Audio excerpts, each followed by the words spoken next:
Yo tout le monde, alors de retour pour l'avant-dernière vidéo de cette série sur la francophonie et vu l'occasion, j'ai voulu faire un épisode spécial pays européens francophones. Cet épisode est donc dédié à tous mes abonnés belges, suisses et luxembourgeois. Alors oui, je sais, il y en a plein, mais Monaco, j'ai déjà fait une vidéo dessus. Je vous mets le lien là et dans la description. Et pour Jersey et la vallée de la Hoste, c'est pas des pays, donc on s'en fout. Façon de parler, hein. On est donc parti pour un point sur l'histoire, les langues, la place passée et actuelle du français dans 3 pays qui sont tous connus pour être de vrais bordels linguistiques, surtout celui-là, là. Et en une seule vidéo de 20 minutes, interview incluse. Eh ouais mon gars, c'est quand même ironique de vous remettre le logo Histoire Bref pour vous pondre des vidéos de plus de 15 minutes quand même.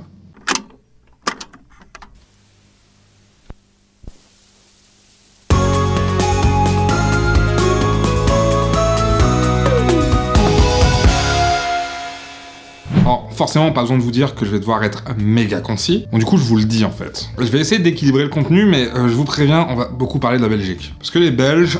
Parce que la Belgique. Rien à voir avec le fait que je sois moi-même belge. J'invite donc tous les apprentis historiens et confirmés à venir ajouter des détails en commentaire, si ça vous chauffe, bien sûr.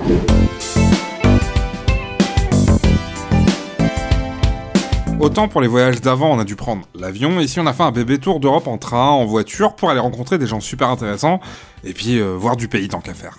Et pour commencer, je vous propose un petit récap de l'histoire de la langue française. C'est au 9e siècle qu'apparaît une version bêta du français en Île-de-France et dans la région d'Orléans, soit dans le domaine privé du roi. À l'époque, une grande partie de la noblesse française parle le francique, une langue germanique. Les paysans, eux, ils parlent leur patois local, et à l'écrit, c'est toujours le latin qui domine. C'est qu'au 10e siècle, avec l'avènement des Capétiens, que le français devient la langue maternelle des rois de France, et commence donc à être utilisé chez les aristos. Évidemment, c'est pas encore une langue officielle, elle est même pas codifiée en tant que telle, puisqu'en fait, l'ancien français, c'est juste un tas de dialectes super différents qui servent de langue vernaculaire aux couches supérieures de la société. En gros, une langue vernaculaire, c'est une langue qui est pas forcément la langue maternelle de ceux qui le parlent, mais qui sert à communiquer avec les gens du coin qui parlent pas la même langue que nous à la base. C'est qu'au 12e siècle que le français commence à être utilisé à l'écrit par l'administration royale, et au 13e siècle, il entre dans la littérature. Du coup, pendant que les manants baragouinent le plouc de leur région, le bon François de la cour progresse dans les villes et devient la langue de l'élite. Il continue de se diffuser à la Renaissance, notamment grâce à l'influence croissante de la France en Europe. Faut dire que c'est un pays riche et puissant et vachement peuplé, qui rayonne politiquement et culturellement sur ses petits voisins. Bien sûr, je le dis parce que sinon ça va forcément ressortir en commentaire, il y a aussi de l'action du roi François Ier, celui qui fait du français la seule langue administrative et judiciaire autorisée dans le royaume, mais c'est pas vraiment le sujet de la vidéo. Au XVIe siècle, la condition du français s'accélère et ça devient une prestigieuse langue internationale, utilisée dans toutes les cours d'Europe, à la fois diplomatique et culturelle. Bon, je digresse. Grèce. Si on revenait à nos oignons belges, suisses et luxembourgeois. Alors, voici un très rapide et distinct background de nos 3 petits pays. Il apparaît au Xe siècle avec la création d'un château qui donnera par la suite son nom à la ville et au pays. Le tout évolue en comté au XIe siècle et étend progressivement son territoire, notamment dans le sud de l'actuelle Belgique, avant de devenir un duché du Saint-Empire au XIVe siècle. Maintenant la Suisse.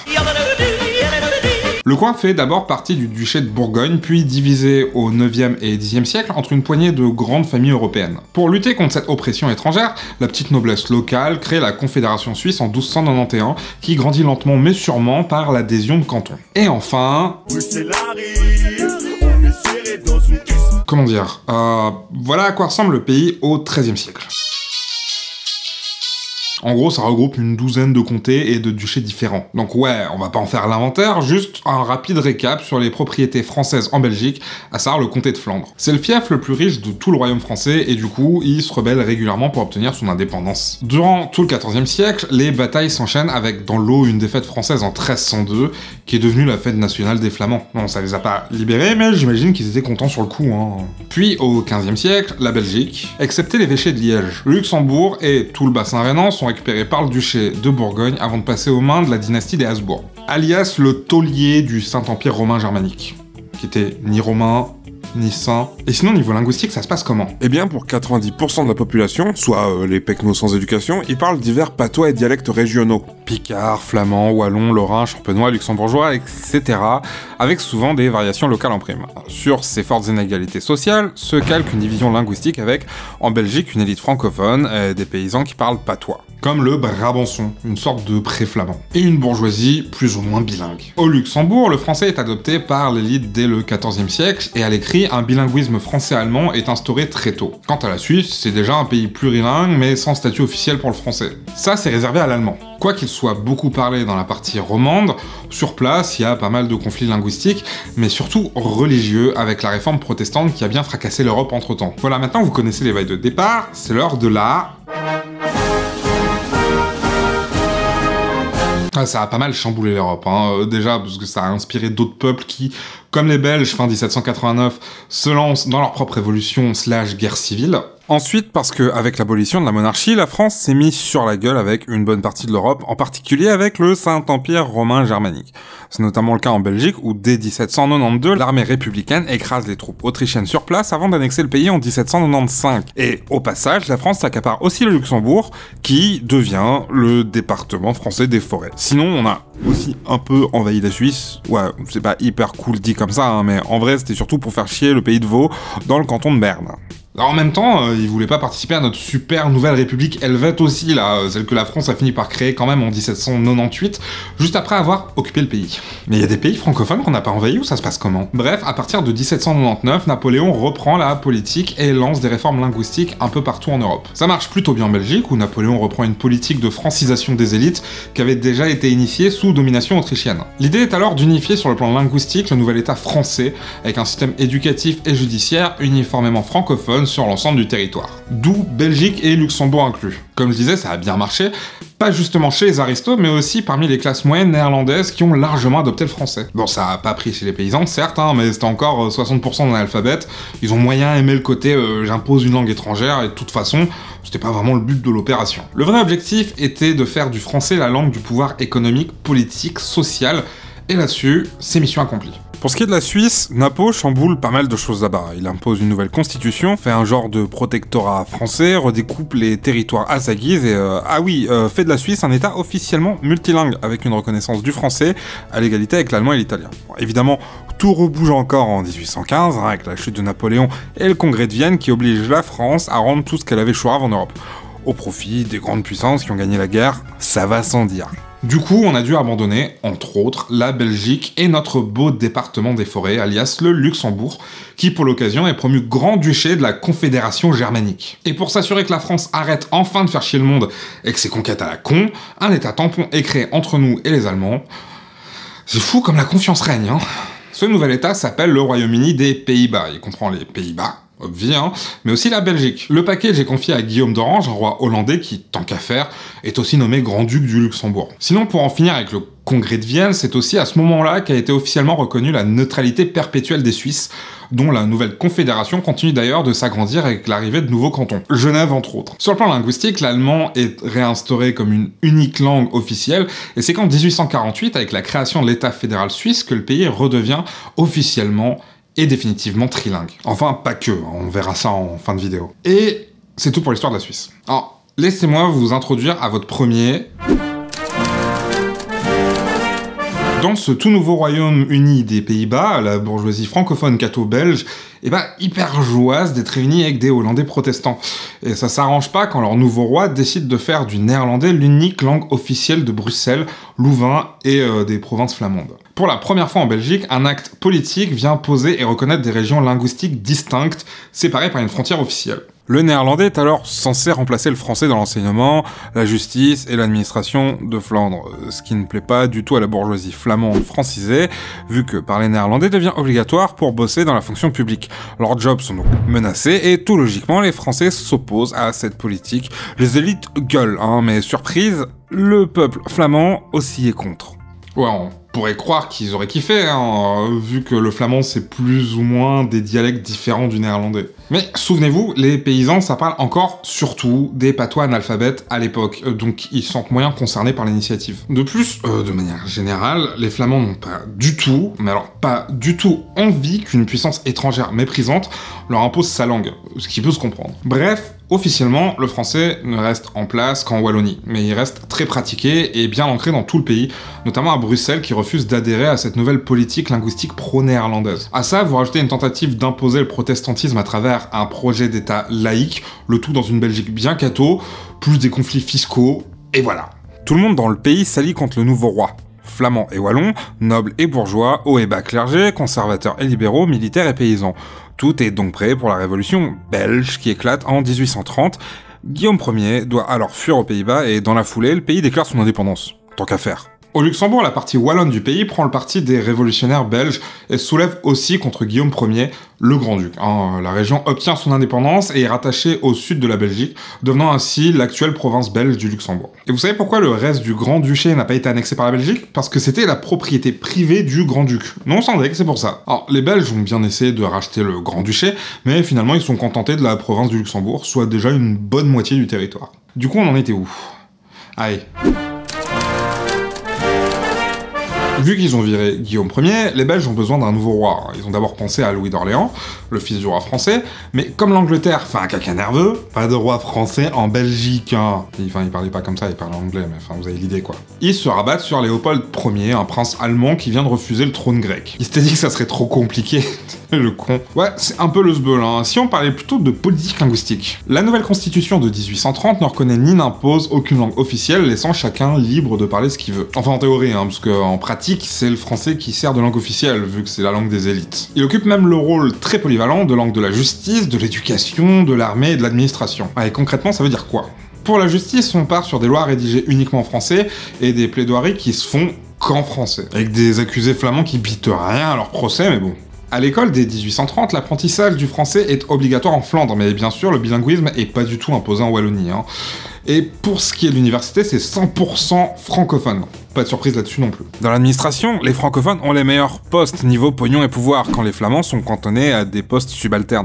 Ce qui ne change pas grand-chose à la situation pré-indépendance, soit dit en passant, hein. Enfin, pour ce qui est de l'armée, on est sur une institution clairement anti-flamande, avec des officiers francophones qui insultent, punissent, voire humilient les soldats indisciplinés. Traduction, qui parlent pas français. Bref, cette nouvelle Belgique indépendante est globalement francophone, et de leur côté, les Flamands comprennent qu'ils se sont grave fait douiller en fait. Bah, ils avaient pas signé pour un état francophone, ils ont même perdu le droit de reconnaissance linguistique qu'ils avaient acquis sous Guillaume Ier, c'est dire. Ils ont le sentiment d'être exclus de leur pays, d'être considérés comme des citoyens de seconde zone, et dans les faits, c'est vrai en fait, hein. La culture et la langue flamande sont totalement méprisées, voire oppressés par leurs concitoyens francophones. Quant à eux, vu qu'ils ont accepté le bilinguisme en France, ils considèrent qu'ils ont déjà fait vachement d'efforts et de concessions quand même. Concrètement, le parti francophone a rejeté l'idée du bilinguisme national, renforçant les divisions régionales linguistiques en Belgique. Tout ça pour préserver les prérogatives économiques et politiques de l'élite francophone. D'ailleurs, petite parenthèse, faut aussi évoquer la place du français en Wallonie, et ça, je vais laisser Catherine vous en parler. Alors, mon nom est Catherine Lano, je suis professeure à l'Université de Liège, je suis historienne. Derrière ce combat flamand, il y a l'idée que la langue française est effectivement plutôt la langue des élites, au départ, et il y a derrière le combat flamand un combat linguistique, identitaire, mais qui est aussi un combat social. L'idée de dire on voudrait pouvoir prendre cet ascenseur social sans devoir renoncer à notre culture et à notre langue. On pourrait se dire, oui, mais finalement, pour les habitants des provinces du Sud qui parlent des romans, le français est aussi une langue, quelque part, apprise ou qui n'est pas la langue qu'ils emploient couramment. Bon, il y a une beaucoup plus forte proximité entre des dialectes romans et le français que des dialectes germaniques et le français, mais c'est aussi, quelque part, une forme de renonciation plus ou moins bien acceptée à une tradition, à une culture, à un terroir. Et on trouve derrière une partie du mouvement wallon cette idée que, finalement, on comprend bien que le français soit langue internationale, parce qu'il y a aussi cette dimension-là. Depuis le XVIIIe, il y a cette idée d'universalité aussi de la langue française, qui est la langue de la diplomatie, qui est la langue des cours, etc. Mais c'est effectivement au prix d'une certaine forme de renoncement aux langues véhiculaires locales. Un mouvement pro-flamand naît alors dans la partie bourgeoise flamande, soutenue par la paysannerie et le bas clergé, s'opposant ainsi à la haute bourgeoisie francophone pour réclamer une égalité dans le traitement des langues et des citoyens. La composante linguistique s'inscrit dans la lutte des classes en Flandre, et à partir de là, on sait que ça va partir en couille. Après des manifestations bien vénères en Flandre, en 1898, le flamand devient enfin une langue officielle belge. Pas trop tôt. Un beau geste, plutôt bienvenu, certes, mais plus symbolique qu'autre chose, vu que les applications pratiques tardent à venir. la douille. Par exemple, l'enseignement du flamand n'est pas obligatoire en Flandre avant 1914. En Flandre, hein, j'ai dit, là où 4 habitants sur 5 ne parlent toujours pas français. Oui, c'est logique. Bref, après moins d'un siècle d'existence, la jeune nation belge est déjà plongée dans de fortes tensions linguistiques et régionales. Ah, il y a aussi le cas particulier des germanophones, mais clairement, à ce stade, nique les sous-intrigues. Et pour ce qui est de Bruxelles, cette fois encore, je vais laisser Catherine nous en parler, parce que j'ai la flemme et qu'elle le fera mieux que moi.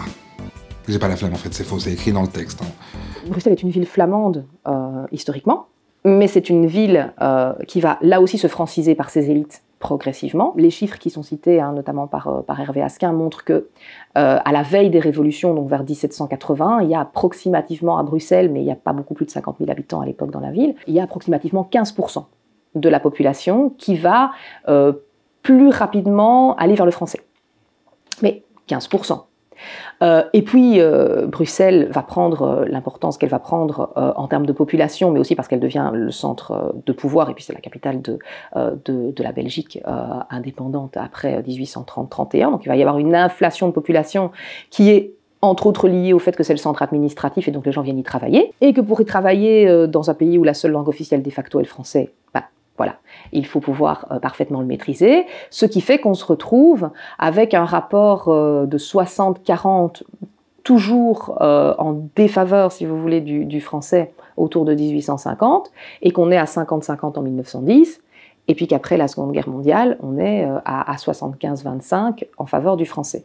Pendant ce temps, dans le monde féerique du Luxembourg, une politique bilinguiste franco-allemande est mise en place dès 1840, à l'époque où le Grand-Duché obtient des Pays-Bas une autonomie administrative. Petit à petit, le Luxembourg se débarrasse des chaînes qui le lient aux grandes puissances européennes, d'abord avec l'Allemagne, après la dissolution en 1866 de la Confédération germanique, un autre joyeux bordel dont faisait partie le petit Grand-Duché. Ensuite les Pays-Bas avec la mort de Guillaume III, dernier grand-duc de Luxembourg, à être aussi le roi des Pays-Bas. Après son décès, les deux couronnes sont séparées pour des raisons d'héritage dynastique et vient l'avènement de l'actuelle lignée des souverains luxembourgeois, à savoir la maison des Nassau-Weilbourg.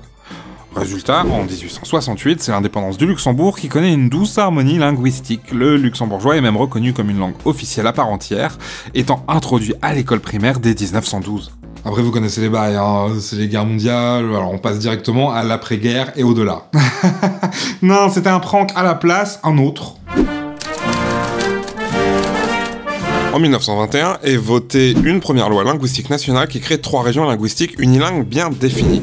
La Flandre, où l'usage du français est permis dans les communes bilingues, la Wallonie, où le flamand est totalement interdit, et Bruxelles, qui reste bilingue. Il y a du progrès parce que ça assure une place privilégiée aux Flamands en Flandre, enfin la base quoi, mais ça se fait quand même aux dépens des Flamands qui contestent le tracé des frontières linguistiques. Donc pas dégueu, mais peut faire mieux. Un slogan qui se vérifie aussi dans l'armée belge où, en 1928, une loi impose aux officiers de parler aux soldats dans leur langue. Ouais, en 1928 seulement, et 10 ans plus tard, soit en 1938, dans les unités flamandes, un officier sur 3 ne parle toujours pas néerlandais. Eh, si tes officiers ils peuvent pas communiquer avec tes soldats, t'étonnes pas de te faire envahir à chaque fois qu'il y a un conflit, hein. Enfin, en 1932, une nouvelle loi vient réorganiser l'usage des langues en Belgique. En gros, le français et le néerlandais sont des langues co-officielles, les communes peuvent être administrées dans la langue de leurs habitants, sans contrôle ni sanction, et les enfants peuvent être scolarisés partout dans leur langue maternelle. Donc chacun peut parler la langue de sa région sans discrimination, ni haine, ni violence. Serait-ce un espoir de cohabitation linguistique pacifique que je vois doucement poindre en Belgique? Bien sûr que non.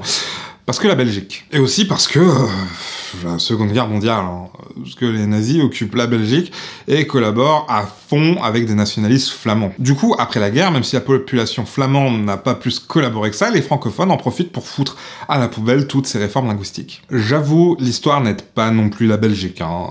Là, promis, c'est fini pour le récap historique. Retour en Suisse pour un petit point sur leur actuelle politique linguistique et bien sûr, sur la place du français dans le pays. Et pour résumer, ça va. Tranquille. Mon nom est François Grain, je suis professeur d'économie à la faculté de traduction et d'interprétation de l'Université de Genève. Le français, c'est la deuxième langue de la Suisse en termes d'hémolinguistique, en termes de population. C'est un petit peu plus de 20% à l'heure actuelle. Donc on a 4 langues nationales. qui sont l'allemand, le français, l'italien et le romanche. Le romanche est une langue romane également, également issue du latin, mais qui est parlée par moins de 1% de la population, et c'est à l'autre bout du pays. Donc c'est une des langues non seulement nationales, mais également officielles, c'est-à-dire qu'elle est utilisée par l'administration fédérale. La Suisse est régie par un système de territorialité, c'est-à-dire que nous avons défini en Suisse des régions linguistiques qui sont du reste demeurées stables depuis 6 ou 7 siècles, c'est-à-dire que ça a très très peu bougé. Donc nous avons une frontière linguistique qui est toujours très marquée entre les zones francophones, les zones germanophones, les zones italophones. Si on parle du français, qui est en contact géographique avec l'allemand, ben vous avez une frontière linguistique qui est très claire, qui est très stable. Et d'un côté, ben voilà, la vie se déroule en français, de l'autre côté, la vie se déroule dans une combinaison d'allemand et de dialecte local. Alors, dans le cas du français, ce qui se passe, c'est que on a de l'immigration importante un peu partout en Suisse. L'immigration qui arrive en Suisse francophone, que nous appelons la Suisse romande, s'intègre en français et adopte le français à un taux tendanciellement plus élevé que l'immigration qui va s'installer notamment en Suisse alémanique. Ce qui fait que petit à petit, la part du français est plutôt en légère augmentation. On va dire ça comme ça.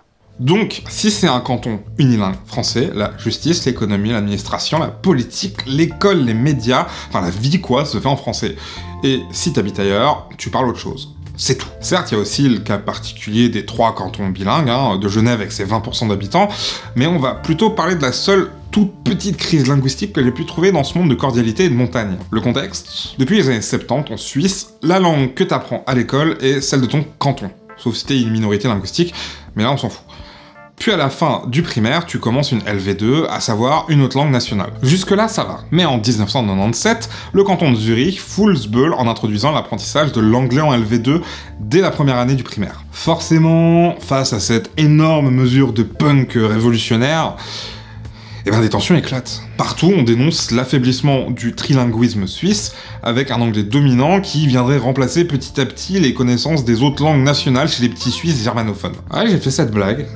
Et alors? Bref, les gens gueulent et demandent à l'État d'intervenir avant la fin du monde. Mais c'est la Suisse, la souveraineté des cantons prime, so deal with it, bitches. Ouais, l'enseignement des langues nationales est bien promu et subventionné par l'État fédéral. Mais rien n'oblige les cantons à favoriser ces langues face à l'anglais. Du coup, fin de la crise linguistique.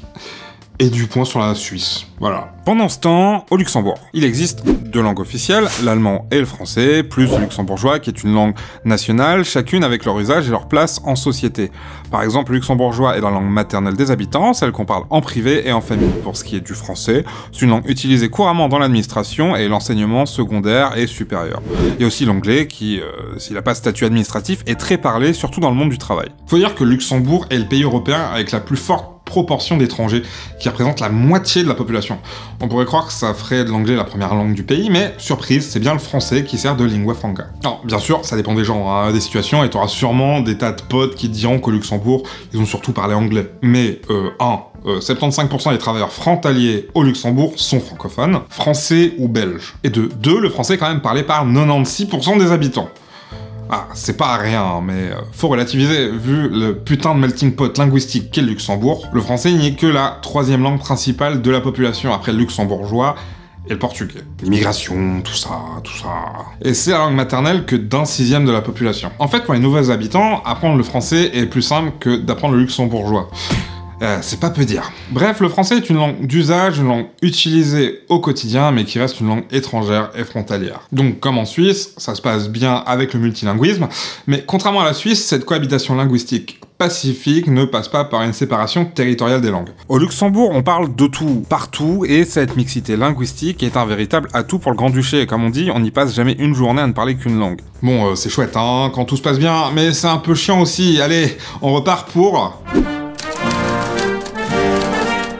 À partir du XXe siècle, la Belgique a privilégié la mise en place de régions unilingues plus proches des cantons suisses que de la société luxembourgeoise. Ça veut pas dire qu'il existe plus de francophones en Flandre, il en resterait environ 300 000, enfin, a priori. Mais de fait, leur nombre tend à nettement diminuer. Pourtant, après la guerre, on assiste plutôt à une progression du français, et en particulier à la francisation de l'agglomération bruxelloise, qui s'étend grandement aux dépens du territoire néerlandais. Bien sûr, ça fait rager les Flamands, qui se demandent où tout ça va s'arrêter, et ils exigent qu'on fixe la frontière frontière linguistique belge une fois pour toutes, histoire d'empêcher l'avancée des francophones en Flandre. C'est chose faite au début des années 1960, avec une frontière qui entérine la situation actuelle, soit l'avancée des francophones en Belgique, notamment autour de Bruxelles.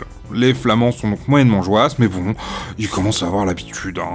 Mais une fois n'est pas coutume, les Wallons et les Flamands sont d'accord sur un point, chacun chez soi, et les langues seront bien gardées. Bien sûr, pour concrétiser ces régions, des aménagements doivent être faits, hein, comme dans le cas des villes bilingues ou frontalières. Et tout ça amène son lot de tensions, hein, par exemple avec la fermeture des écoles francophones en Flandre. Cela nous amène aux années 70 avec la réforme de l'État belge, la régionalisation et la décentralisation du pouvoir, mais non, juste non.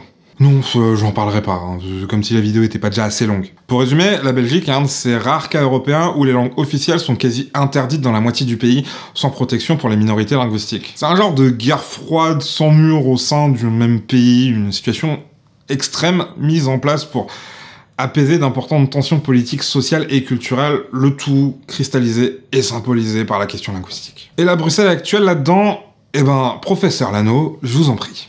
Les derniers chiffres estiment que là où il y a 20 ans, il y avait encore entre 50 et 55% des familles où on parlait le français à la maison, comme seule langue, en réalité, on n'est plus qu'à 36% aujourd'hui. C'est-à-dire qu'on parle énormément de langues différentes à Bruxelles. Alors, toute la question est de savoir ce qu'on considère. Est-ce qu'on considère la langue, effectivement, de socialisation, celle qu'on va apprendre à l'école, en n'oubliant pas qu'il y a beaucoup de petits francophones ou de locuteurs français prioritaires qui se disent « Ah oui, mais il faudrait quand même que je sois bilingue un jour, je vais aller dans les écoles flamandes ». Ou est-ce qu'on prend en compte la diversité telle qu'elle est, certains disant, mais ce serait un changement effectivement un peu révolutionnaire, et l'anglais, pourquoi ça ne deviendrait pas une langue officielle à Bruxelles? Alors ça, c'est une grande question, plutôt portée effectivement par les Flamands, parce qu'on comprend bien l'intérêt qu'ils peuvent avoir en ce sens, qu'on peut comprendre pour des raisons pragmatiques, mais on sait très bien par ailleurs que ce ne sera pas de l'anglais, ce sera du globish. Mais ça a le mérite de refléter une réalité qui fait que lorsque les gens doivent se parler entre eux, ils vont peut-être aller, même entre francophones et néerlandophones, plus volontiers vers du mauvais anglais, de manière à se comprendre que de faire l'effort de maîtriser la langue de l'autre de manière un tout petit peu fine, puis ça permet aussi de parler avec toute une foule de gens qui ne parlent ni français ni néerlandais quotidiennement. Donc ça peut avoir un côté pragmatique. Si un jour l'enseignement n'est plus une compétence des communautés liées à la langue, mais une compétence des régions, à Bruxelles-Capitale, on prône de plus en plus des écoles bilingues, trilingues, de manière à mieux coller aussi à certaines réalités du marché de l'emploi, puisqu'on sait qu'une bonne partie du chômage à Bruxelles et du chômage des jeunes, c'est aussi une question de maîtrise des langues et notamment de l'autre langue officielle. Donc sur Bruxelles, c'est vraiment une terre d'expérience et ça pose énormément de questions, même si on sait que lorsqu'on parle aux gens de leur langue de socialisation, c'est extrêmement majoritairement vers le français qu'ils vont. Mais c'est un français qui est aussi très particulier, c'est un français qui bouge, c'est un français qui n'est pas forcément le français standardisé auquel on s'attend, mais ce qui est une réalité de toute la francophonie en réalité. Et donc en ça, Bruxelles est très particulière. À l'image de tout le pays, Bruxelles est donc un beau bordel démographique et linguistique, d'ailleurs totalement ingérable en cas de division de la Belgique en deux États distincts. Mieux vaut pas essayer. Mais ça, c'est un scénario catastrophe dont, pour l'instant, la majorité de la population ne veut même pas, si de fait, personne n'est vraiment satisfait de la situation actuelle. Enfin, tout ça n'est pas prêt de bouger, la vie continue son chemin, et aujourd'hui, les conflits linguistiques font durablement partie de la société belge. Comme on dit en Belgique, la situation est désespérée, mais pas grave. Enfin, bref.